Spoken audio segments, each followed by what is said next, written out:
Welcome to today's video. Today I'm going to teach you how to let go of your anger and your resentment that you continue to hold on to that's holding you back from creating the life that you want. Let's dive in. Why would we want to do this? Why would we not want to just stay mad at somebody who did something to us? And why would we not want to just stay mad at all of the people so that we can keep our walls up and know, hey, I need to protect myself against this person? Well, the first reason why I think is because if we're being honest, let's just be real with each other.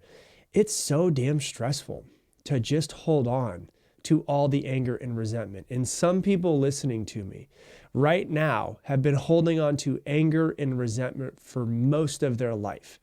And they've been holding on to it for so long, it's become a piece of them. They fight for their insecurities. They fight for their anger and, oh, you don't know what they did to me. You have no idea. Right? And it becomes a part of them. Their insecurities, the parts of them that they don't want anymore, they hold on to and they fight for so much. You know, I talk with so many people that are 40, 50, 60 years old, and they're still complaining and blaming other people about something that their mother did in 1993. Oh, I'm this way because, on Christmas Day in 1993, my mom did this thing. You're like, dude, that was over 30 years ago. Are you still holding on to it? Or their brother was, an asshole and beat them up 20 years ago, whatever it might have been. 20 years ago and you're still holding on to this thing?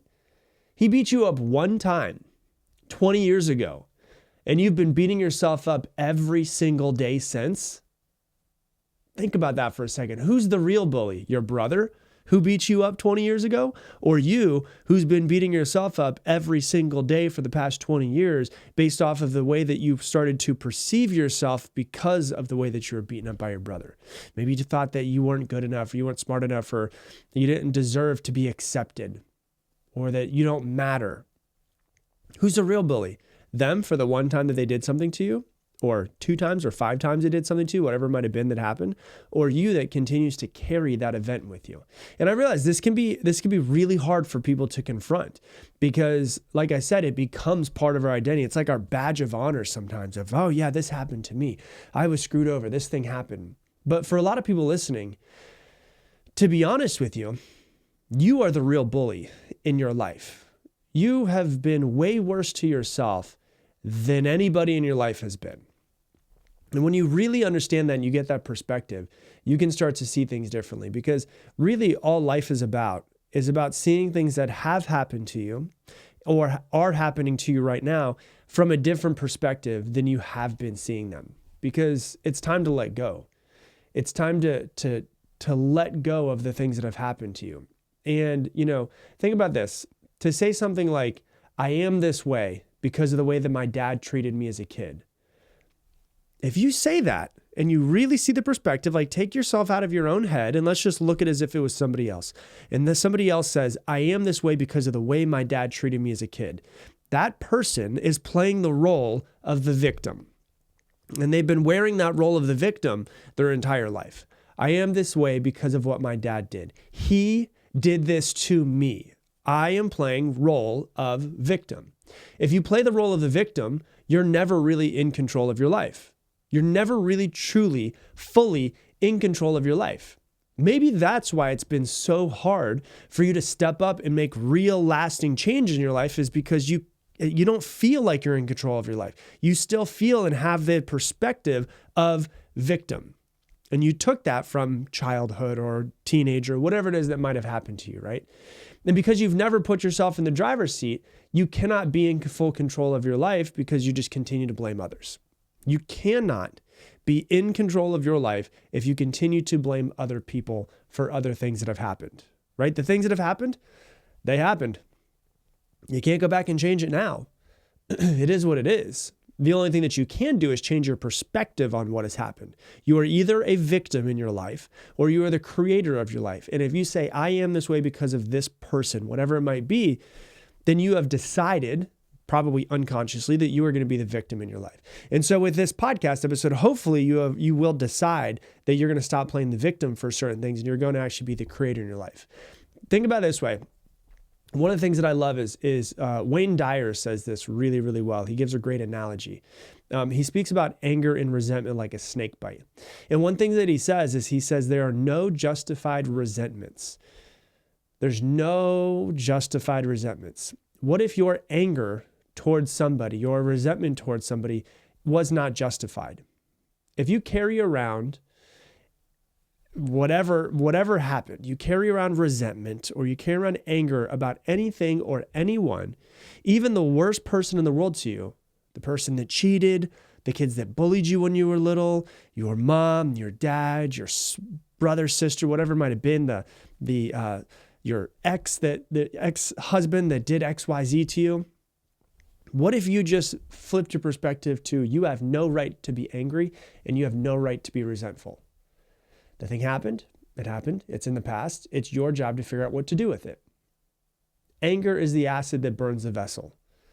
I think it was Mark Twain that said that. Anger is the acid that burns a vessel. By holding on to anger and resentment, you are only hurting yourself. And you've got to think about that. And the way that Wayne Dyer says it is that nobody dies from a snake bite. You might listen and be like, well, that's bullshit. Like if somebody got bit by a rattlesnake right now and they didn't get the venom out of their body or get whatever it is they needed, the antivenom, they would die. Sure, but here's the thing that you have to understand. No one dies from the snake bite. They die from the venom. Once you are bitten, you're bitten. You cannot be unbitten. So it's not the bite that does it. It's the venom that's coursing through your veins that's actually going to kill you. But when you get bit by a snake, you don't sit there on the ground and then get mad at the snake and blame the snake, do you? No. What do? Your main objective is, what do I need to do to get this venom out of my system as soon as possible? What do I need to do to get this venom out of my system as quick as I possibly can? You don't sit around and go, oh, well, yeah, my leg hurts and my leg hurts because of that snake. It's that snake's fault that my leg hurts. No. You don't care about the blame game at that point in time.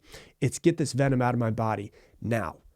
Well, the snake is that person who, quote unquote, did you wrong in some sort of way. The person who cheated on you, whatever it was. It happened and it cannot unhappen. I don't know if that's a word, but I just made it up. It cannot unhappen. The venom, though, so the snake is that person. The venom is the anger and resentment that you choose to hold on to. I say those words very specifically. You choose to hold on to them. It might be unconsciously, but now it is conscious. That is the anger and the venom. It's your choice. That thing that is making you sick, that thing that is holding you back from stepping up your life, is the thing that you need to get out of your body. You need to get out of your consciousness. And so you're holding on to this venom and then blaming the snake versus saying, how can I get this venom out of myself as quick as possible? How can I get this anger and resentment out of my mind, out of my body, out of my consciousness so that I can move on with my life?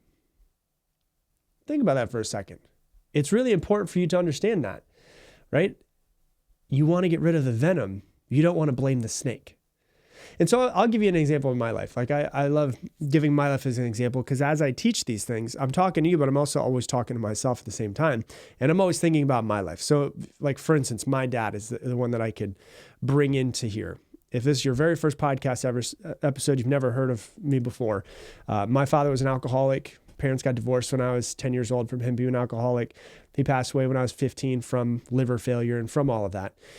And I don't hate my dad. Now, many people have been through a situation where they did have an alcoholic father, they did have alcoholic parents or parents that were drug addicts or whatever it might be. I don't hate my dad. I don't. I love him. And the reason why is because I don't see him as the adult. I see them as the hurt child who didn't understand what he was doing. Because when you do meet an adult, which is pretty much every adult, just FYI, when you do meet any adult, you're basically usually looking at a wounded child in some sort of way that has built protection mechanisms in order to fucking try to get by in our society, which can be kind of crazy, right? So we develop protection mechanisms, right? My dad's protection mechanism just happened to be alcohol to numb himself and to numb his feelings from, his father's suicide. And so that's really what it comes down to. And so I don't hate him in any sort of way.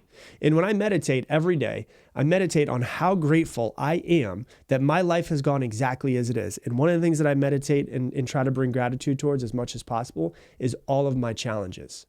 Because using my pain Like I'm grateful for the challenge. I'm grateful for all of the pain that I've had, because using my pain for my own healing and trying to heal that pain and my own pain and everything that I have from it, and being able to use that healing and teaching that healing to other people through the podcast, through coaching, through everything else that I do, has been one of the greatest blessings in my entire life. So instead of being angry and resentful towards it, I'm grateful for it. Now, I could still be blaming him. I could still be pissed off at him. You know, he never taught me how to be a man. He wasn't there for me. He chose alcohol over me. I could take that story, and there's a lot of people that do still have that type of story towards their parents or towards somebody else, and they're blaming and blaming and blaming. But what does that, if I were to say, hey, you know, I'm still so mad at my dad. He chose alcohol over me. He wasn't there for me. There were times when he said he was going to pick me up, and I would sit outside with my fishing pole to go fishing with my dad, and he would never show up. Yeah, that's what happened. It's a fucking reality. But if I'm mad at him for it, what does that do for me? Does it hurt him? It doesn't hurt him. He died 23 years ago. It does nothing to him. It only hurts me. It only hurts me if I continue to hold on to that anger and resentment. And it's the same thing for you. Whatever it is, whatever this event or this person that's popping up in your life that you are still holding your anger and resentment towards, it only hurts you. It only hurts you. You. Not them. You. You. And you continue to hold on to it and make that part of your identity. Don't you get that? Don't you see how ridiculous it is when you take a step out of it and you're like, why am I doing this to myself? Because once again, as I said, anger is the acid that only burns the vessel. It does nothing for them, nothing to them. It does nothing for you. You've got to just let go of it. Get rid of the venom that's coursing through your veins. And you've got to learn, if I'm being truly honest, of how to forgive. And I have an entire episode on forgiveness, so you can go back and listen to that episode where I dive really, really deep into the forgiveness and the importance of it, and also how to do it. But forgiveness is not something that you do for someone else. That's what the misconception. I have a friend who was talking about their mom the other day, and they were saying, I will never forgive this person. And we were talking about how ridiculous that is. I will never forgive this person? Why? Because it's part of your identity to be the person that was hurt by this person? Because you feel like if you forgive them, that it will then let them off the hook? No, you don't even have to look them in the eyes and say, I forgive you. What you do, and what the reason why you forgive is you forgive for yourself, so you can let go of it. It's like that phrase, the mountains that you're carrying, you were only meant to climb, right? Like we all go through hardships. We all have mountains that we have to climb in our lives, things that are really hard. Some people, they climb the mountain, they go down the other side and they go on about their life. Some people climb the mountain, they put it in their backpack, and then they bring that thing with them. That hard thing becomes part of it. They become calloused and hard, right? But you forgive someone for you, not for them, so that you can let go of the burden that you've been carrying for so long. You don't need to go up to the person, look them in the eye and say, hey, I forgive you. That's not what I'm saying. You don't even have to include them if you don't want to. You need to forgive them for your own heart, so that you can, you could close your eyes and you could really feel into it. And it's not going to be a one-time thing. I promise you this. It's a slow release kind of thing is the way I think about it. It's like you've been stressing so much and you're so built up. It's like you got to slowly release, and you might have to meditate over this and journal over this, multiple times. But you can close your eyes and you can just start to forgive people. Forgive them for that thing that they did. You can write them a letter if you want to and get very detailed in the letter, and then you can burn it. They don't ever even have to know that you forgave them, but you need to learn to let go. Believe me, everything that happened is perfect. Now, mind you, I don't think that's gonna be hard for some people to accept, but it doesn't mean that whatever happened to me happened exactly the way that I wanted. But I personally trust that everything that happens to me is actually happening for me. That's something really interesting to think about. Is like, okay, yeah, like when I think of the short term and I think of things that are happening right now where I'm like, damn, I really wish this wasn't happening. I've had many moments in my life, but then I fast forward 10 years and I look back on a moment and I go, oh, I can see how it was perfect. I can see how my life has been a perfectly crafted curriculum for me to learn and grow if I am willing to take a step back when something really hard is happening and ask myself, what am I supposed to learn from this thing? You know who else you need to forgive? Yep, you need to forgive yourself, right? You need to forgive yourself. Think about that for a second. You know how often you're just beating yourself up for something that you did in the past? How long ago was that? I mean, you have to understand this, that as hard as it is to accept, everyone is always doing the best that they can in the moment that they do something. And so if you screwed something up in the past, you did the best that you could in that moment. How do I know that? Because if there was something better that you could have done based off of your current consciousness at that moment, you would have done it, right? Now, if it happened 5 years ago and you're looking back 5 years older, 5 years more mature, judging yourself for something that happened 5 years ago, it's because you have now expanded your consciousness more, you expanded your knowledge more, and now you can see hindsight's 2020. Yeah, I probably should have done that thing, but you can't go back and change it. And so once again, you're blaming the snake. This snake just happens to be you. You're blaming the snake and blaming the snake and blaming the snake versus saying, yeah, I need to get this out of my body. I need to get this anger and resentment towards myself for something that I quote unquote screwed up. The idea of screwing up is the crazy part about it too, because you did what you did with the knowledge that you had. You know, if I look back at it, you know, I have a lot of things that I've screwed up in my past. I have relationships that I've screwed up in my past, and I can look back and I can resent myself for all of the screw ups that I had in my past. Or I could go, you know what? Yeah, I did screw some stuff up. I was pretty bad, but you know, I learned lessons from those relationships, what I wanted, what I didn't want, how I wanted to show up, how I didn't want to show up. And all of that led me to my life, to my wife. And so if you zoom out 10 or 15 years ago, yeah, that makes sense. It was perfect.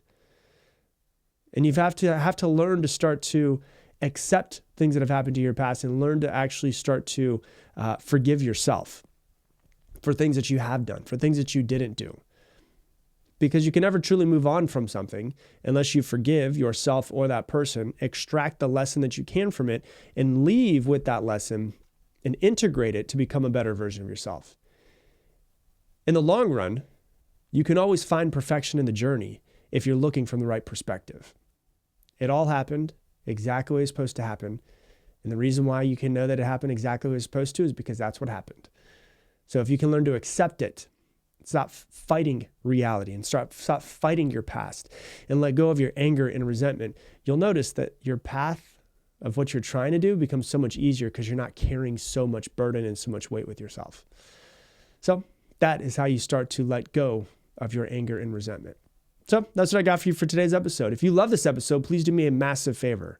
Take your phone out right now. Share this on your Instagram stories if it impacted you in any sort of way. That is the only way that this podcast really grows, is by that, and obviously by ratings and reviews and organically being shown.